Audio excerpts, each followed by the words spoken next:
Amém. Amém, irmãos, boa noite. A graça e a paz do Senhor. É sempre uma honra poder servir os irmãos com a palavra. E nessa noite eu vou tentar desenvolver um pouquinho mais uma palavra que eu compartilhei há um bom tempo. Eu acho que já tem mais de um mês. Então, como já tem um tempinho, eu vou retomar alguns fundamentos dessa palavra para a gente prosseguir, né?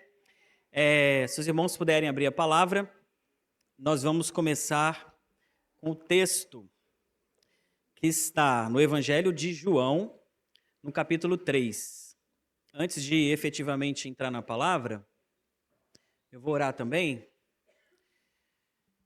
Senhor, nós te damos graças, rendemos graças ao Senhor, porque o Senhor é digno de toda adoração, de todo louvor. Senhor, nós louvamos o Senhor por termos a mente tocada pelo Teu Santo Espírito, por termos os nossos corações tocados pelo Senhor, porque o Senhor resplandeceu a Tua luz nas trevas que éramos e tem iluminado os nossos caminhos. Nós damos graças ao Senhor porque o maior privilégio que temos é a comunhão contigo, Senhor. Quero colocar, Senhor, essa noite diante do Senhor, essa palavra, que o Senhor possa encontrar em todos nós aqui terrenos férteis, Senhor, para que a Tua palavra semeada frutifique em nosso coração. Em nome de Jesus, amém. Antes de efetivamente começar a palavra, Deus, nos louvores, eu estava meditando num texto que está em Romanos, e nesse texto diz assim, que o Evangelho de Deus, o Evangelho é o poder de Deus para a salvação de todo aquele que crê, seja gentio, grego ou judeu. Se nós meditarmos nessa palavra, e essa palavra é muito forte, porque aqui o Espírito Santo, através da vida de Paulo, ele está conceituando o Evangelho, ele está dando um nome, ele está dizendo o que é o Evangelho. E ele está dizendo assim, que o Evangelho é o poder de Deus.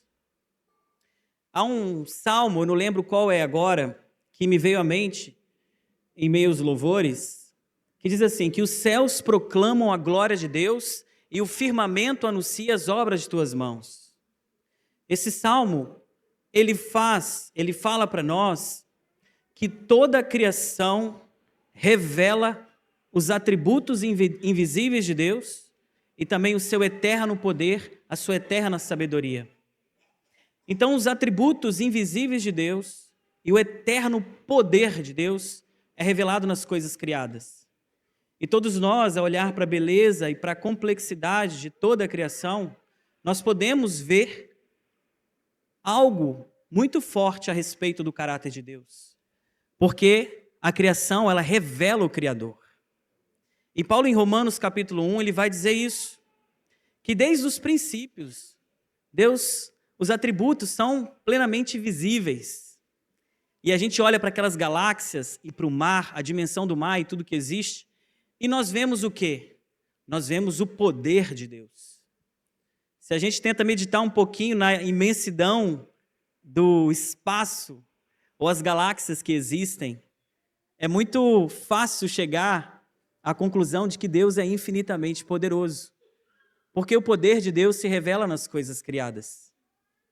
Mas tem algo que revela ainda mais o poder de Deus, mais do que a própria criação. E esse algo chama-se o Evangelho, porque o Evangelho, ele é o poder de Deus. Nós vamos falar um pouquinho nessa noite disso. Mas por que o Evangelho é o poder de Deus? Porque o Evangelho, ele pode salvar todo aquele que crê. E esse é o maior milagre que pode acontecer na história de um homem. Então, eu tentando meditar, como é que eu poderia dizer sobre esse Evangelho? De forma bem resumida aqui. Porque nós sabemos, lá, desde os princípios, nós pecamos contra o Senhor. Nós herdamos uma natureza adâmica. Em Romanos capítulo 1, Paulo vai dizer que não existe um justo sequer. Não há quem busque a Deus, não há quem entenda a Deus. Que todos se extraviaram, porque tendo conhecimento de Deus, não o adorou como Deus, mas adorou a criatura em seu lugar, parafraseando. nós somos concebidos em pecados. Isso é facilmente demonstrável quando a gente olha para a vida das crianças. O natural dela, o princípio que atua dentro de uma criança é ser voltada para si mesmo. E todos nós fomos concebidos em iniquidade, como diz a palavra. Não há um justo sequer. E Deus tem um preço para entrar no céu. Um preço inicial. E esse preço é perfeição. Há um texto, não lembro agora qual diz, mas fala assim, que os adúlteros, mentirosos, idólatras, não herdarão o reino dos céus. Porque todos nós, em algum momento, mentimos, adulteramos, nem que seja pelos olhos, ou etc., adoramos várias coisas, e não adoramos a Deus, a quem Ele é. Então, o preço para nós entrarmos no reino dos céus é a perfeição. Nós, desde o ventre, somos voltados para nós mesmos. E Paulo ele faz questão de fazer essa pintura desse quadro negro em Romanos 1, porque é dentro disso que ele vai falar de uma graça preciosa e maravilhosa que nos foi revelada em Cristo Jesus. Então todos nós pecamos contra o Senhor, todos nós herdamos essa natureza oposta a Deus e pecamos contra alguém que é infinitamente santo. Então a nossa dívida ela é eterna, porque nós pecamos contra aquele que é santo, santo, santo. Pelo pecado que atuava em nós, nós éramos devedores de Deus e a dívida, ela era impagável. Então o Senhor, por amor, por graça, vendo que essa dívida era impagável, Ele mesmo escolheu pagar essa dívida. Então a palavra vai dizer que o Verbo de Deus, Cristo Jesus, que é eterno, é o princípio, o alfa, o ômega, ele se fez carne e habitou entre nós. E aí o texto vai dizer assim, que não tomando por usurpação o ser igual a Deus, ele se esvaziou, tomando a forma de servo, e sendo servo foi obediente até morte de cruz. Então o Senhor nessa terra viveu uma vida legal. E ele veio cumprir um propósito eterno de Deus, ele veio pagar a nossa dívida. E quando o Senhor foi pagar a nossa dívida, segundo a eterna sabedoria de Deus, ele tinha que passar pela crucificação. E às vezes a gente não entende a cruz. Essa agonia, esse sofrimento que Jesus se submeteu para pagar uma dívida que para nós era impagável. Só Ele poderia pagar. Então o Senhor, Ele se fez carne como homem, viveu uma vida justa e obediente ao Senhor, sem mácula, como um cordeiro que tira o pecado do mundo. Ele foi para a cruz. E na cruz ele se submeteu à pior dor que existe. E quando a gente fala da pior dor, nós não estamos falando das perfurações, nem dos chicotes, e nem nada daquilo que é visível para nós. Mas a grande angústia do Senhor para pagar a nossa dívida foi algo além, foi algo espiritual. Algo que o Senhor chorou no Getsêmani e pediu, Pai, afasta esse cálice de mim. Mas o Senhor, firmemente, olhando para a cruz, ele seguiu, e o sofrimento dele, o grande sofrimento e ardor de Cristo, foi o cálice da ira de Deus. E nós nunca vamos compreender, como diz o cântico, o que ele fez por nós. Porque Jesus, ao ir para a cruz, ele foi para beber do cálice da ira de Deus, que estava para nós. E a palavra diz que na cruz, o Senhor ali em agonia, Ele tomou para si todos os nossos pecados, Ele se fez pecado por nós.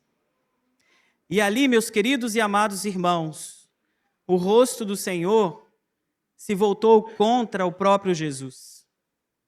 E essa foi a maior agonia do Senhor. Quando na cruz Ele fala, Pai, Pai, por que me abandonastes? E às vezes a gente romantiza isso, pensando que Deus virou o rosto, porque Jesus é o filho dele, ele não aguentava ver Jesus sofrendo. Não, a palavra diz que ele se agradou, o Pai, de moer o seu filho. Sabe por quê, irmãos? Porque quando o Pai vira o rosto de Jesus, nasce a possibilidade dele olhar para nós. Porque o Senhor pagou uma dívida eterna e impagável que tínhamos. E o Evangelho de Deus se resume ao que está em Romanos capítulo 1, 2, 3, 4. Resumo, mas é tudo, né? É o Evangelho de Deus ali descrito em minúcias. Mas o fato é, meus queridos, que quando essa verdade ela é proclamada, essa verdade de Deus, que é o Evangelho, que fala de quem nós éramos ou de quem nós somos sem Cristo, e da graça, da luz que resplandece nas trevas, e que vem resplandecer em nós, para nos fazer nova criatura, a palavra diz que se nós tivermos fé, nós podemos mergulhar para dentro desse Evangelho de Deus. E o Evangelho mergulha para dentro da gente. E aí ele opera algo maravilhoso pelo poder do Espírito Santo. Ele gera uma nova criatura, um novo ser, uma nova humanidade, para uma nova terra que virá, em que ele governará essa terra. E a palavra diz que o maior poder, né, que o Evangelho, ele é o poder de Deus. Essa palavra vem de um grego que é dínamos, que é a mesma palavra usada para dinamite, explosivos. Porque o Evangelho, ele é uma dinamite, ele tem de ser uma dinamite na minha vida e na sua vida. E essa dinamite, ela tem um duplo propósito, e nós vamos falar essa noite disso. Ela destrói o velho homem. E ao destruir o velho homem, o Senhor constrói um novo homem que é feito e refeito à imagem de Cristo. E aí, pelo Evangelho de Deus, o propósito eterno de Deus vai se consumando em nossa vida. Por isso nós podemos dizer que o Evangelho de Deus é o poder de Deus. E não há poder maior do que esse, de fazer novas criaturas pela fé em Cristo Jesus. E esse ser maravilhoso, esse que é o Alfa e o Ômega, andou por essa terra proclamando o Evangelho do Reino de Deus. E hoje nós vamos falar um pouquinho de algumas das suas proclamações. Então o texto de João, capítulo 3, se os irmãos puderem abrir, é um texto bastante conhecido de um diálogo entre Jesus e um homem chamado Nicodemos. Eu sei que os irmãos conhecem a respeito de quem é Nicodemos, mas alguns irmãos não conhecem. Nicodemos, ele era um mestre em Israel. Ele era um homem dotado de muito conhecimento e sabedoria da lei. Conhecia profundamente a lei e os profetas. E esse homem, os irmãos sabem que Jesus proclamava o Evangelho e os principais sacerdotes, os principais fariseus, que eram os grandes teólogos da época, os homens poderosos, eles não, em sua grande maioria, eles não abriam o coração para esse Evangelho poderoso. Só que Nicodemos, ele vai buscar o Senhor à noite, porque o Senhor fazia grandes feitos, grandes obras, que eram sinais de quem ele era. E aí então, o texto vai nos dizer, em verdade, havia entre os fariseus um homem chamado Nicodemos, um dos principais dos judeus. Este de noite foi até Jesus e lhe disse, Rabi, que quer dizer mestre. Ele reconheceu em Jesus a figura de um mestre. Sabemos que o Senhor é mestre vindo da parte de Deus, porque ninguém pode fazer esses sinais que o Senhor faz se Deus não estiver com ele. Ele reconhece na pessoa de Jesus a autoridade de um mestre. Mas Nicodemos, possivelmente, ele quer saber, e ele indaga Jesus, para saber se ele é aquele de quem a lei e os profetas falam, o Cristo, o Messias. E Jesus, então, com essa pergunta, e certamente discernindo o coração de Nicodemos, ele atravessa o diálogo com uma facada bem cortante. E ele diz assim, em verdade, lhe digo, que se alguém não nascer de novo, não pode ver o reino de Deus. E Nicodemos não vai compreender o que ele está falando.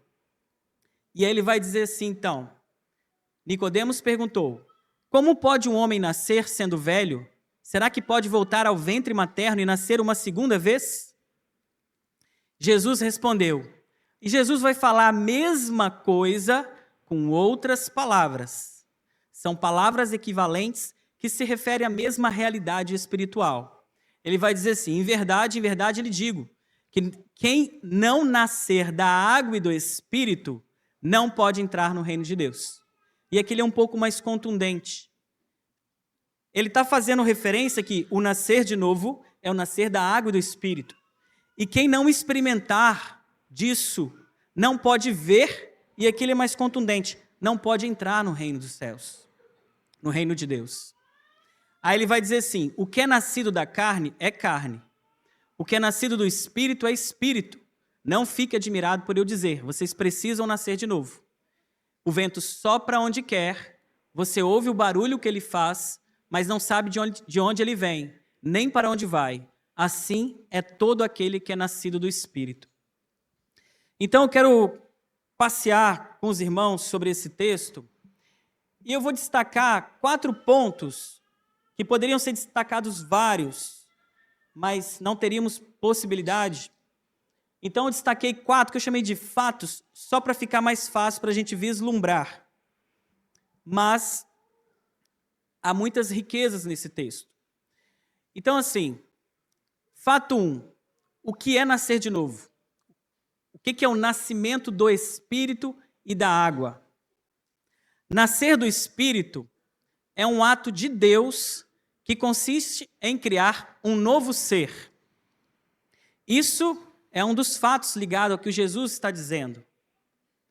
Ele está dizendo para Nicodemos, porque Nicodemos, como judeu, ele cria, isso a gente fundamentou na primeira palavra, segundo a Mishnah, que era a tradição deles, que pelo fato dele ser judeu, no fim da era, ele poderia entrar no reino de Deus. E a Nicodemos, então, tinha essa percepção que o próprio nascimento natural dele, como judeu, o capacitaria ao reino de Deus.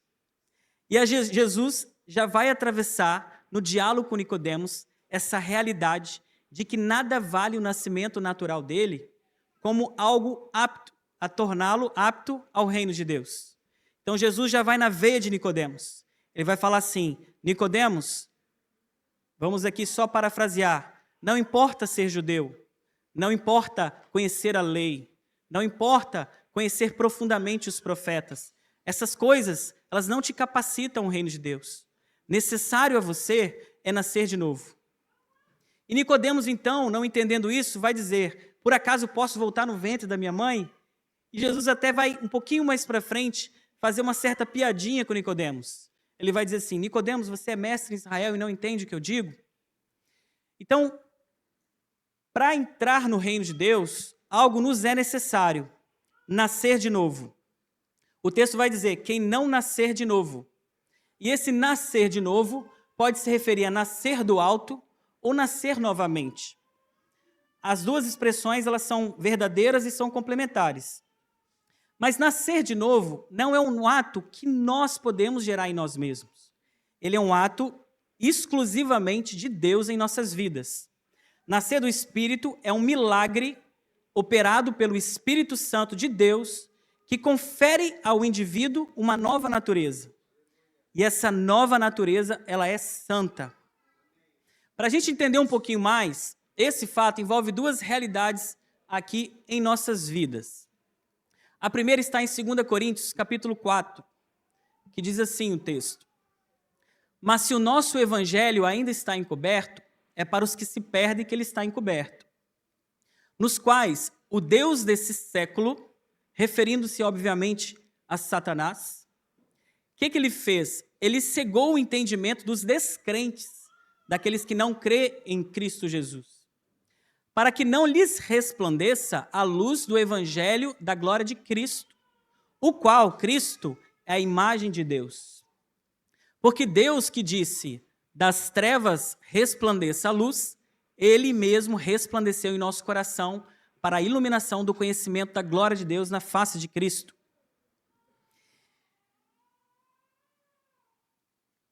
Quando Paulo está falando sobre um segundo nascimento, ele está fazendo referência nesse texto ao que está escrito lá em Gênesis.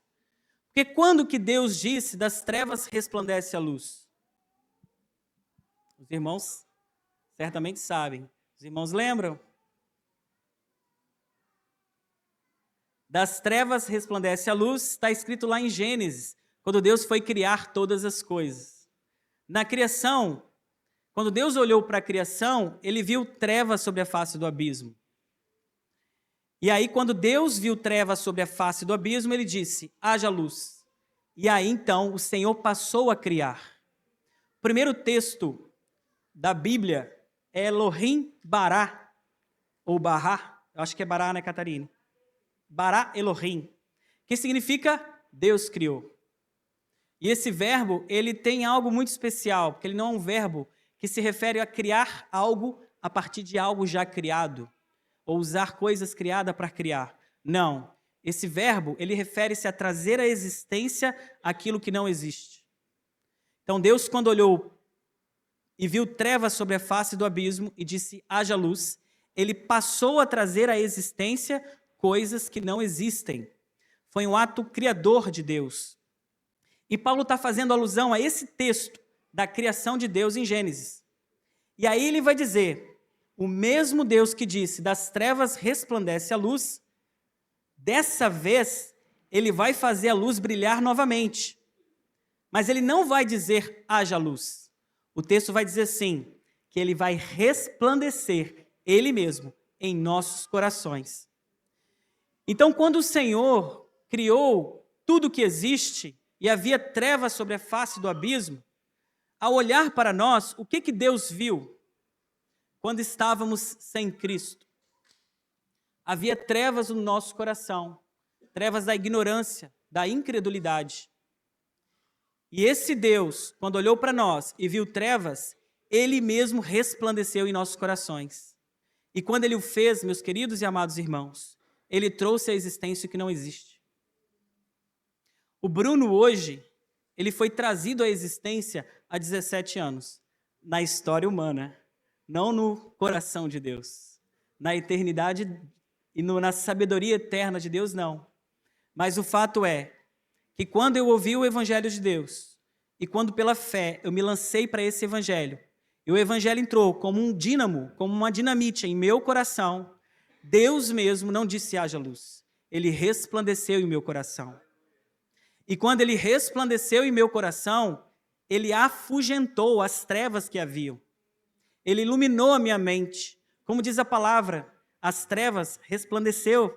Não, a luz resplandeceu nas trevas. E as trevas agora o compreendeu. Então, queridos e amados irmãos, por que o Senhor resplandeceu em meu coração e no seu coração? O texto vai dizer, ele resplandeceu para a iluminação do conhecimento da glória de Deus na face de Cristo. Eu não tinha capacidade para enxergar que aquele homem que nasceu há 2020 anos, num lugar bem pobre, ali de uma terra que não tem nem relevância política, geográfica, eu não teria capacidade para entender que aquele homem não era só um pregador de uma ética ou de uma boa moralidade.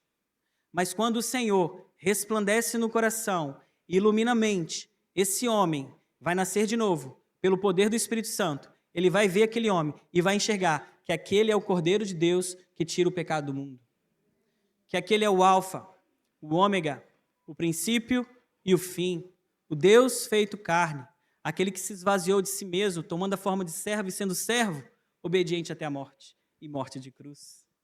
Mas a palavra diz que Deus o exaltou sobremaneira e lhe deu o nome que está acima de todo nome, para que diante dele se dobre todo o joelho, nos céus e na terra. Essa graça, meus amados irmãos, esse poder do Espírito Santo, mediante a proclamação do Evangelho, o Senhor enche o nosso coração, ilumina o nosso coração com o maior propósito de todos, que é enxergarmos quem Cristo é. E isso é tão importante nas nossas vidas, queridos, que Jesus, quando caminhava com os discípulos, ele perguntava, o que dizem a meu respeito? Aí eles vão dizer, você é um profeta, você é isso, aquilo. O próprio Nicodemos, que enxergou nele na figura de um mestre. Porque se nós enxergarmos em Cristo apenas a figura de um profeta, ele é mais um dentre muitos profetas. Ou se enxergarmos nele um mestre, ele é mais um dentre outros mestres. Então os discípulos vão dizer para ele bem assim: alguns dizem que você é o profeta Elias, você é um profeta, etc. Mas Jesus vai dizer assim: mas e vocês? O que vocês dizem a meu respeito? O que vocês dizem que eu sou? Aí Pedro vai se interpolar na frente de Jesus e vai dizer assim: você é o Filho do Deus vivo. Jesus vai dizer assim: bem-aventurados sois, porque não foi carne nem sangue que te revelou essas coisas, mas foi quem, meus queridos amados? O Espírito de Deus. Então esse texto está nos dizendo que o novo nascimento envolve algo muito poderoso. O Senhor resplandece em nosso coração para iluminar o nosso entendimento, para compreendermos quem Cristo é. Porque se nós compreendermos que Ele não é só um mestre, não só um profeta, mas o Cristo, o Filho do Deus vivo, isso vai fazer toda a diferença na nossa vida. E o outro texto a que se faz referência também, aqui 2 Coríntios 4, um pouquinho mais para frente, o capítulo 5, pulando um capítulo, vai dizer assim: e Ele mesmo morreu por todos, para os que vivem não vivam mais para si mesmos, mas para aquele que por eles morreu e ressuscitou. Nós estávamos dizendo aqui, meus queridos, que nós nascemos voltados para nós mesmos. Nós nascemos carne. E quando a palavra fala carne, ela não está dizendo apenas o aspecto natural, orgânico. Ela está dizendo assim, a nossa natureza humana corrompida pelo nosso próprio ego. E foi assim que nós nascemos. Todos nós, sem exceções. Mas o texto vai dizer, Ele morreu por todos, para que os que vivem não vivam mais para o ego corrompido, mas para aquele que por eles morreu e ressuscitou. Assim que nós, daqui por diante, a ninguém conhecemos segundo a carne. E se antes conhecemos Cristo segundo a carne, já agora não conhecemos desse modo. O que é conhecer as coisas segundo a carne? Lá em 1 Coríntios, eu não vou entrar muito aqui, mas diz assim, que o homem natural não conhece as coisas de Deus, mas conhece as coisas dele mesmo. Mas o Espírito de Deus perscruta todas as coisas, até as profundezas de Deus. Que o conhecimento natural, não vivificado pelo Senhor, ele me faz enxergar tudo ao meu redor pela perspectiva do ego corrompido, da carne. Então eu olho para as pessoas segundo a carne, segundo o meu ego corrompido. Eu olho para o próprio Cristo segundo a carne, segundo o meu próprio ego corrompido. Então, quando nós não tínhamos conhecido o Senhor, nós adorávamos certas pessoas, certos filósofos, certos professores, certos amigos, certas ideologias que são nefastas, venenosas, contra o Senhor. Mas algo aconteceu conosco que mudou a nossa forma de pensar. O que aconteceu conosco? O texto vai dizer assim, assim, se alguém está em Cristo, é nova criatura. As coisas antigas já passaram e eis que se fizeram novas. Que coisas antigas são essas? É a nossa velha maneira de pensar, a nossa maneira de enxergar as coisas. Porque quando, queridos irmãos, nós experimentamos da graça, do poder do Espírito Santo em nós, o Senhor muda a nossa visão, muda a nossa maneira de pensar. E se eu olhava as pessoas pelo meu ego corrompido, agora não olho mais assim. E se eu olhava Jesus a partir desse ângulo, e eu via como um proclamador de ética, não, agora eu vejo o Filho do Deus vivo. E todas essas coisas, elas dizem respeito ao nascer de novo.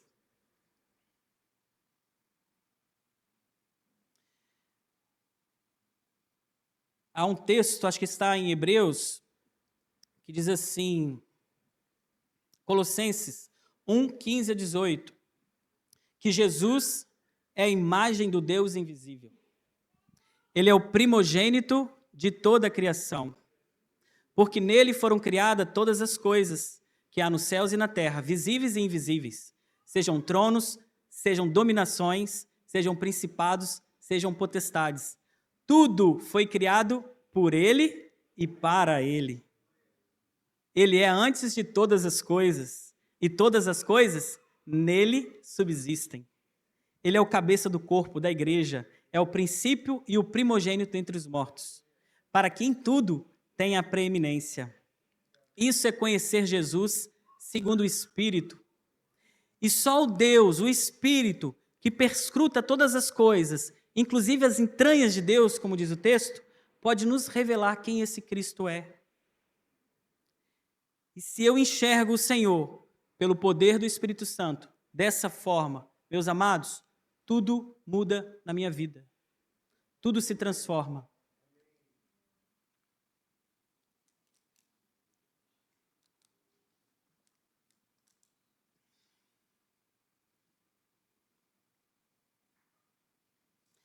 Essas coisas velhas é a nossa velha maneira de pensar, nossos valores terrenos que foram deixados, nossos ídolos que se quebraram diante de nós. Não mais o aplaudimos agora, esses valores, esses ídolos, não mais os vemos pelas lentes carnais. Porque se alguém está em Cristo, nova criatura é.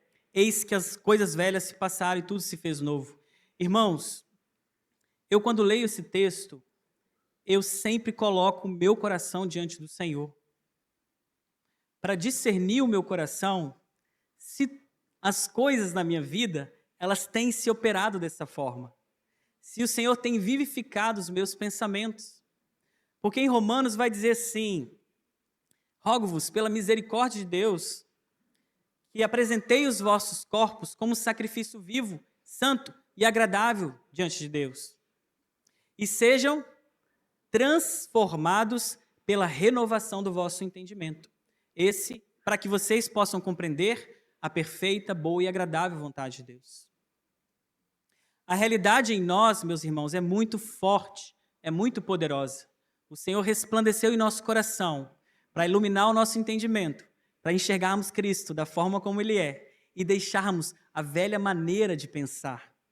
E essas coisas se faz na medida que nós entregamos o nosso coração e nos rendemos ao Espírito Santo de Deus. Fato 2. O nascimento do Espírito é desfrutar de uma aliança prometida desde os tempos eternos. Primeira coisa, o nascimento do Espírito é ser nova criatura. Isso muda tudo em nosso viver. Segunda coisa aqui é desfrutar de uma aliança prometida desde os tempos eternos.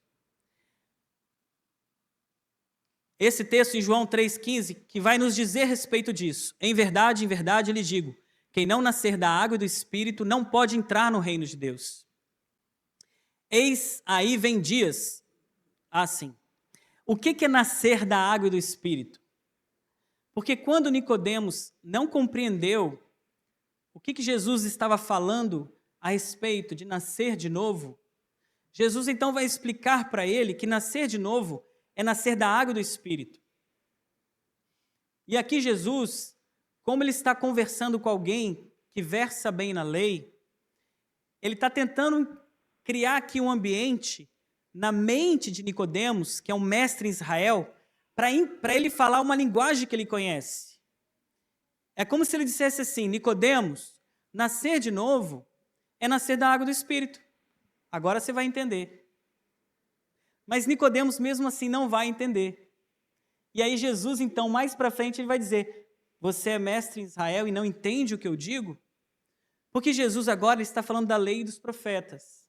Ele está trazendo o plano de fundo do Velho Testamento para explicar o novo nascimento para Nicodemos. E ele vai dizer assim: é nascer da água e do Espírito. E quando ele o faz, Jesus aqui está invocando os profetas, os escritos dos profetas, e trazendo isso para a mente dele. Quais textos, mais precisamente, o Senhor se refere? 2 principais, que vai fazer menção de água e Espírito. O primeiro deles está em Jeremias 31, 31 e 33, que diz assim: eis aí vem dias, diz o Senhor, em que firmarei nova aliança com a casa de Israel e com a casa de Judá. Se ele vai firmar uma nova aliança, é que a primeira, ela se tornou antiquada. Que nova aliança é essa? Porque esta é a aliança que farei com a casa de Israel depois daqueles dias, diz o Senhor. Na mente lhe exprimirei as minhas leis, também no seu coração as inscreverei. Eu serei o Deus deles e eles serão o meu povo. E talvez os irmãos se lembram que em Pentecostes, quando eles estavam cheios do Espírito Santo, essa palavra havia sido cumprida. E as pessoas achavam que eles estavam embriagados. E Pedro, então, ele vai dizer que já era 9 horas da manhã, Pedro vai dizer assim, ouve, ó Israel, o que vocês estão vendo aqui é o que diz o profeta. E ele vai dizer exatamente esse texto. Porque esse texto se cumpriu em Pentecostes, quando o Espírito Santo foi dado para habitar no coração do homem. E pela habitação do Espírito Santo em nós, Deus nos dá uma nova natureza. E essa nova natureza, ela é santa. Ela é inclinada às coisas espirituais. Por isso que ele vai dizer que essa nova natureza, vai dizer assim, ó, lhe imprimirei as minhas leis, também no seu coração as escreverei, e serei o Deus deles, e eles serão o meu povo. E vai ficar mais claro ainda com o que está escrito em Ezequiel 36, que vai dizer assim, então aspergirei água pura sobre vocês, e vocês ficarão purificados. Eu os purificarei de todas as suas impurezas e de todos os seus ídolos. Aqui a água. E eu lhes darei um coração novo, e porei dentro de vocês um espírito novo. Tirarei de vocês o coração de pedra, e lhe darei um coração de carne. Porei dentro de vocês o meu espírito, e farei com que andem nos meus estatutos, guardem e observem os meus juízos. Nascer da água e do espírito é fazer parte, pela fé naquele que cumpriu a lei, dessa promessa que Deus deu através de Ezequiel. Nascer da água significa ser lavado e purificado, porque se tínhamos nascido em iniquidade e a nossa natureza era oposta a Deus, agora o Senhor, pelo cumprimento da sua palavra em Cristo e pela fé, Ele nos lava de toda a iniquidade. Ele lava a nossa natureza terrena, carnal, corrompida pelo ego. Ele remove essa natureza. Mas Ele não só faz isso. Isso Ele o faz pelo poder do Espírito Santo. Ele remove a velha, mas Ele introduz uma nova. Eu lhes darei um coração novo e porei dentro de vocês um espírito novo. Tirarei de vocês o coração de pedra e lhes darei um coração de carne. Aqui carne não é no sentido de ego corrompido, mas um coração vivo. E nesse coração Ele vai dar um espírito novo. Qual? Porei dentro de vocês o meu espírito. E farei com que andem nos meus estatutos, guardem e observem os meus juízos. Nascer da água é ter a remoção dos pecados da iniquidade pela fé na obra de Jesus. E a palavra diz que quando nós cremos em Jesus, o sangue do Senhor limpa a nossa consciência de obras mortas. Porque a nossa natureza terrena e corrompida, ela nos afasta do Senhor. E a nossa consciência, eu já falei uma vez aqui com os irmãos, é um órgão espiritual, nós não temos controle, nós não podemos manipular. Ela testemunha contra o nosso respeito e nos coloca em oposição a Deus, de forma que eu não consigo me achegar ao Santo dos Santos. Mas a palavra vai dizer que a obra de Jesus, ela atua nesse órgão espiritual que é a nossa consciência. E ela limpa nossas consciências de obras mortas, de forma que agora, livre, eu posso adentrar no Santo dos Santos e eu posso desfrutar da intimidade com o Deus que me criou. E essa obra, irmãos, ela é espiritual. Eu não posso tentar me auto-justificar pela consciência. Eu nunca me achegaria a Deus com uma consciência acusadora. Mas o Senhor nos lava pela água do Espírito Santo, e remove os pecados e os deposita lá na cruz. Quando o Senhor caminhou em direção a ela e teve o rosto de Deus voltado contra ele. E se fez pecado para pagar a nossa dívida. E agora, meus queridos, esse sangue me leva para Deus. E não para por aí. Ele me dá uma nova natureza, um novo coração, não mais um coração de carne, não mais um coração de pedra, mas um coração de carne. E aí, meus queridos, essa nova natureza tem um objetivo aqui, tem um testemunho externo. Porei dentro de vocês o meu espírito e farei com que andem nos meus estatutos, guardem e observem os meus juízos. Nascer da água é ter o perdão dos pecados. Nascer do espírito é ter uma nova natureza que obedece a Deus. Qual é o testemunho da fé genuína num coração? Não sei se os irmãos viram o documentário chamado Fé Genuína, é muito lindo. Se os irmãos puderem ver,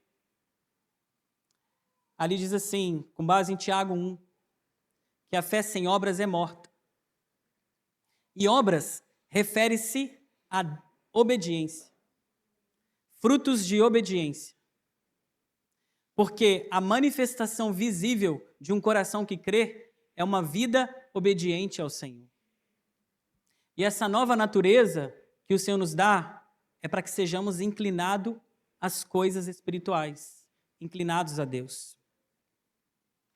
Eu lhes darei um novo coração,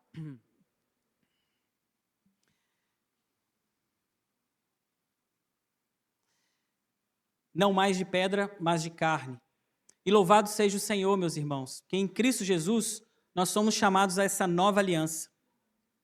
Isso é nascer do Espírito, ser incluído em uma aliança que purifica a minha vida e me enche do Espírito de Deus para que eu obedeça a sua palavra.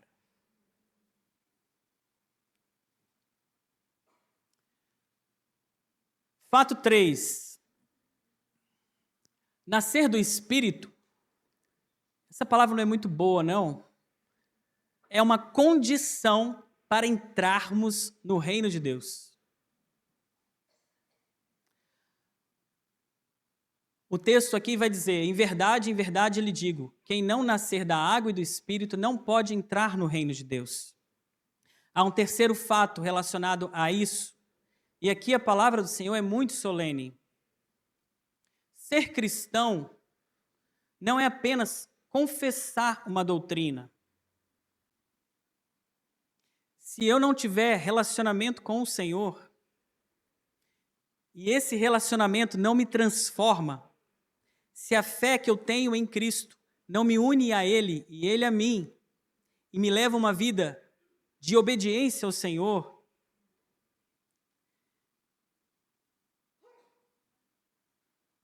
ser cristão é ser uma nova criatura, é ser alguém em quem Cristo habita. E essa realidade, meus amados irmãos, ela é só pelo Espírito Santo de Deus, é só pelo quebrantamento diante do Senhor, é nós sabermos a nossa falência diante de Deus, sabermos que nós, sem o Senhor, nós não somos nada e nos quebrantarmos diante de Deus. Com esse coração, a palavra diz assim, que o Senhor, Ele ama os que o buscam. E Ele perto está, o Senhor, de todos que o invocam em verdade. O Senhor não rejeita um coração quebrantado, diz a palavra. Se nosso coração se quebranta, o Senhor transforma-nos por dentro e nos dá o testemunho dEle em nossa vida, através da obediência a Ele. Mas uma obediência com entendimento, enxergando quem Cristo é. E daí a nossa necessidade, irmãos, do Espírito Santo na nossa vida, de nós buscarmos o Espírito Santo. Porque sem isso, eu vivo apenas uma confissão de fé, uma confissão de doutrina, que em nada se diferencia de uma filosofia de vida. O Senhor não me chamou para ter uma filosofia cristã. Não me chamou para entender profundamente a letra da lei como Nicodemos. Veja, Nicodemos era um homem bom. Nicodemos, ele era um homem que conhecia. Ele era estimado entre aqueles que eram religiosos. Mas o Senhor falou assim, Nicodemos, não. Você precisa uma coisa. E ele vai falar uma palavrinha que é chave. Necessário vos é. Qual é a maior necessidade do coração do homem? nascer de novo. Ser alvo da atuação soberana e graciosa do Espírito Santo para nascermos de novo. Porque se nós não nascermos de novo, nós não vamos entrar no reino dos céus. Essa é uma verdade, é uma realidade que Cristo falou. E aqui, meus amados, não tem espaço para dúvida, não tem espaço para interpretação. Quem não nascer de novo não vai ver o reino de Deus. Mas qual é o fruto daqueles que nasceram de novo? São aqueles que tiveram as suas vestes lavadas, se quebrantaram, perceberam a sua iniquidade, pediram socorro ao Senhor. Foi ao Senhor com o coração quebrantado, e um coração quebrantado Deus não rejeita. E aí tem uma experiência, o Espírito Santo transforma aquele coração, e ele faz nova todas as coisas. Ele lava as vestes e dá um novo coração. E esse novo coração, ele vai obedecer ao Senhor. E aqui só uma coisinha para passar, e vamos para o último ponto, que surgiu até uma dúvida de um irmão, se essa água não seria o batismo. Talvez seja dúvida de outros. Jesus está falando dos profetas, da água e do Espírito. E ele está dando um texto que é equivalente ao nascer de novo. Nascer de novo, ser feito nova criatura, é experimentar isso aqui. Remoção da velha natureza e introdução a uma nova realidade de vida, uma nova humanidade. É esse trabalho duplo do Espírito Santo através da cruz em nós, que fala que a palavra de Deus é como uma faca de 2 gumes, não é isso? Que é mais penetrante do que uma faca de 2 gumes sobre nossas vidas, porque essa faca, ela corta em nós, ela mortifica o velho homem e gera a nova criatura, o novo homem. O batismo, ser batizado, não implica necessariamente em nascer de novo. Nascer do Espírito significa ser incluído numa aliança, numa nova natureza e numa vida de obediência e devoção ao Senhor no íntimo. O batismo, ele precisa ser precedido de uma realidade espiritual. E a realidade espiritual é o Evangelho operando em nós isso, essa vida do Senhor, essa nova vida, essa nova forma de pensar, nova forma de enxergar e de reconhecer quem Cristo é e o senhorio do Senhor. Essa realidade que se faz no íntimo da pessoa é o mover do Espírito Santo nessa pessoa. E aí, porque essa realidade está acontecendo pela proclamação do Evangelho, a gente faz um ato público de fé que se chama batismo. O batismo é precedido por uma realidade espiritual, mas ele é uma confissão pública de fé e é muito importante. Mas Jesus, ao falar de água e espírito, ele não se refere ao batismo. Porque não adianta sermos batizados se nós não experimentarmos desse poder de Deus no nosso viver, que nos quebranta, nos coloca diante de Deus, e há uma transformação do viver no íntimo. Porque se alguém não nascer de novo, não pode ver e nem entrar no reino de Deus. E essa é a pior coisa que pode acontecer a alguém. Fechar os olhos nessa vida e abrir os olhos na vida vindoura e perceber que está eternamente perdido. Eu comecei dizendo que o caminho para o reino dos céus é perfeição. Perfeição para quem tenta entrar pelas suas próprias obras. E a lei, ela é um atestado que nós somos incapazes disso. Porque, como diz Paulo, ela viu o teu pecado. Ela mostra que nós somos pecaminosos na nossa natureza velha. Ela é um espelho que eu vejo a minha iniquidade. E ela não foi apta a me levar para o Senhor. Pelo contrário, pela enfermidade da minha carne, ela aviltou, ela avolumou, demonstrou o meu pecado. Mas o Senhor disponibilizou uma segunda opção. E a segunda opção é se unir àquele que é perfeito. que Jesus vai dizer assim, que eles sejam um comigo, assim como eu sou um contigo. A fé em Cristo me torna um com Cristo. E aí sim eu posso entrar no reino dos céus.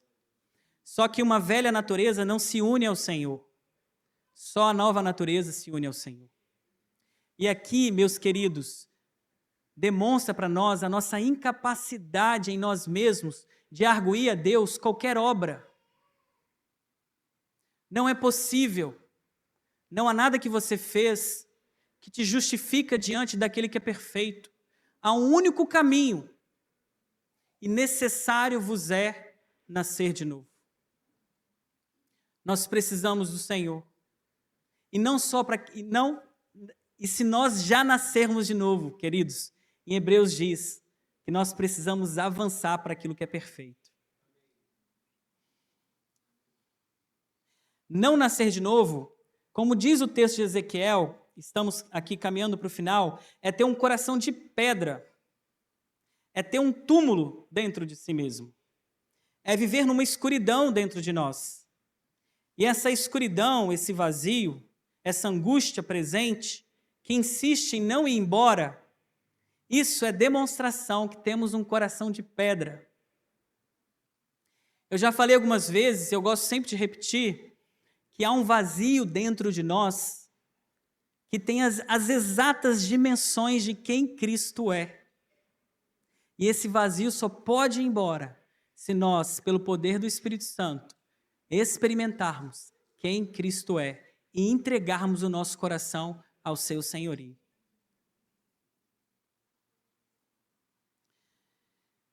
E se você se sente assim, busque o Senhor. Nós podemos buscar o Senhor e dizer assim: Senhor, não aguento mais, eu preciso ser habitado pelo Senhor. E o quarto e último fato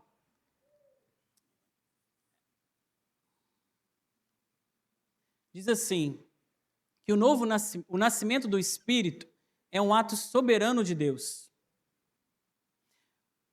O texto diz assim, que está em João, né? O que é nascido da carne é carne, e o que é nascido do Espírito é Espírito. Não fique admirado por eu dizer, vocês precisam nascer de novo. Aí ele vai dizer, o vento sopra onde quer, você ouve o barulho que ele faz, mas não sabe de onde ele vem, nem para onde vai. Assim é todo aquele que é nascido do Espírito. A palavra, ela diz que o Espírito Santo é como o vento. E é a mesma palavra no original, pneuma, para vento e para espírito. E quando ela o diz, é uma referência para dizer que nós não podemos manipular o Espírito Santo. Ele sopra onde quer. Ele distribui os dons como lhe apraz. Nós não podemos manipular o vento. Nós não podemos manipular o Espírito Santo.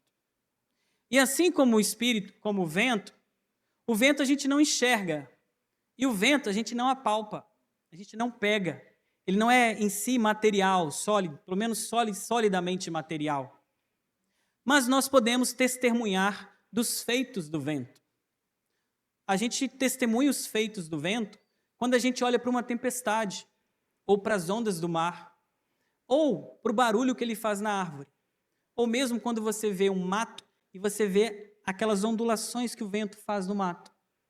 Então você não sente, você não pega, e você também não consegue enxergar, e nem consegue manipular. Mas nós podemos, da mesma forma, reconhecer os feitos do Espírito Santo. Eles são manifestamente visíveis. Mas nós não podemos o quê? Manipular o Espírito Santo. Então o Espírito Santo, ele sopra onde quer.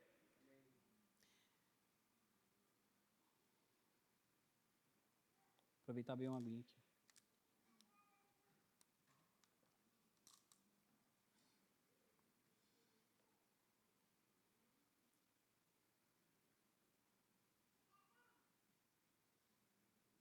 Obrigado.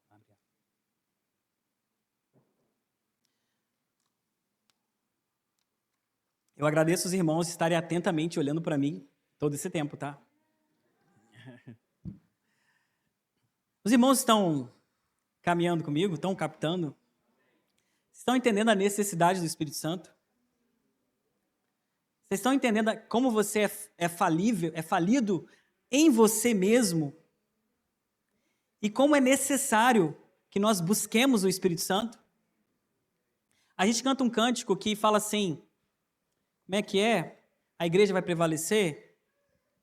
Que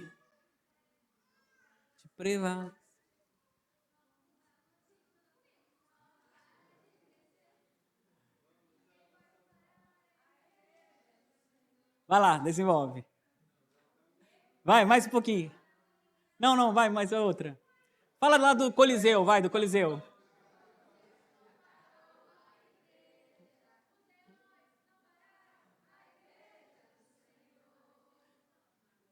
Não é? Tá bom, tá bom, tá bom. Nós temos 2020 anos de história pós-Cristo Jesus. E a igreja era morta. A igreja era morta, era pequena. Ela cresceu e matavam os irmãos e o sangue caía na terra e brotava mais irmãos, não era assim? E a igreja, ela prevaleceu. Mas só por um único motivo. Não é pelo Spurgeon, nem pelo Tim Keller, ou qualquer outro que venha à mente. Só por causa da habitação do Espírito Santo, nesse tabernáculo que é a igreja do Deus vivo. E nós só permanecemos em Deus pela habitação desse Espírito Santo em nós.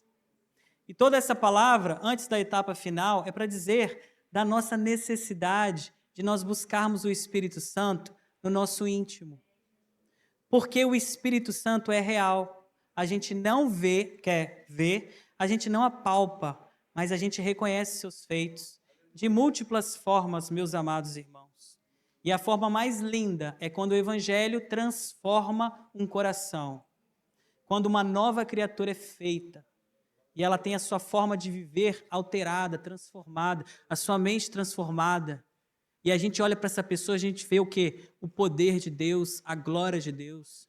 Esse é um testemunho dos feitos do Espírito Santo. O quarto e último fato, seguindo, o que é nascido da carne é carne, a gente já leu? Essa ilustração, né, do Espírito Santo, que nós não podemos manipular o Espírito Santo. Ele sopra onde quer. Então é o Espírito Santo que soberanamente ele sopra. E quando ele sopra, ele gera novas vidas, novas criaturas. Nós não temos esse poder. Nós não podemos manipular o Espírito Santo para soprar. Não manipular. E nós não podemos falar o coração da pessoa. Eu tenho a capacidade de falar o ouvido da pessoa, mas não ao coração. Porque esse trajeto do ouvido ao coração, ele tem um espaço infinito. E quando nós estamos falando de coração, nós estamos falando do cerne da vontade do indivíduo. Nós não podemos chegar lá. O que eu posso fazer é apenas falar aos ouvidos na expectativa que o Espírito Santo pegue aquelas palavrinhas e as conduza até o coração. E quando ele o faz, que a gente falou lá atrás, ele traz à existência o que não existe. Ele traz uma nova humanidade, um novo ser. Então, eu não posso manipular o Espírito Santo e eu não posso falar ao coração das pessoas, apenas aos ouvidos. Eu não posso converter pessoas. Não tenho esse poder, mesmo que sejamos nós comissionados ao Evangelho. Mas então, o que nós podemos fazer? Nós podemos falar aos ouvidos das pessoas e nós podemos interceder para que o Espírito Santo sopre. Podemos falar aos ouvidos na expectativa que Deus conduza o coração com essa fé, e podemos fazer algo mais. E aqui eu termino a palavra. Mas nós podemos suplicar ao Senhor, dizendo assim: Senhor, sopra. Sopra sobre a vida da minha mãe. Sopra sobre a vida do meu pai. Sopra sobre a vida dos meus irmãos. Sopra sobre a vida daqueles que estão aqui e ainda não te conhecem dessa forma. Sopra sobre a igreja, Senhor. Sopra sobre a nossa casa, a nossa família. Sopra sobre a nossa cidade, sobre a nossa nação. Em nome de Jesus, se revela, Senhor. Ilumina o entendimento, Pai. Ó Deus, abre os ouvidos, olhos, para que enxergue a beleza do Senhor.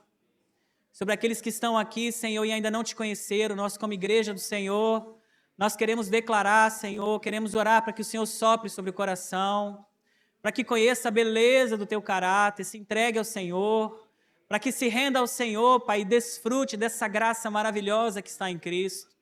Porque a tua palavra é viva e eficaz e mais penetrante do que uma faca de 2 gumes. E nós oramos, Espírito Santo, nós não podemos de modo algum, Senhor, manipular o Senhor é soberano e nós nos ajoelhamos diante da sua soberania, mas na tua misericórdia, Senhor, nós oramos para que o Senhor sopre, Pai.